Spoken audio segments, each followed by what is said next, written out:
ఏరా ఎందుకు రాయను కొడతా ఆ జోన్ ఎట్ట కొట్టాడు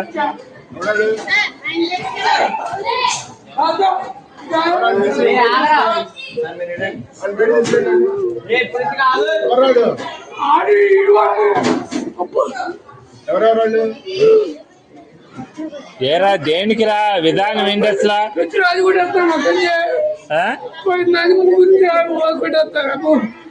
తెలియదు అడు కొట్టా కూడా రే ఎందుకు రా విధానం అట్లా కాదు అసలు తప్పు కదా మాట్లాడినట్టు ఇది ఏదైనా ఉంటే టీచర్తో చెప్పాలి కానీ కొట్టుకోవటం ఎందుకురా అసలు తప్పు కదరా అది.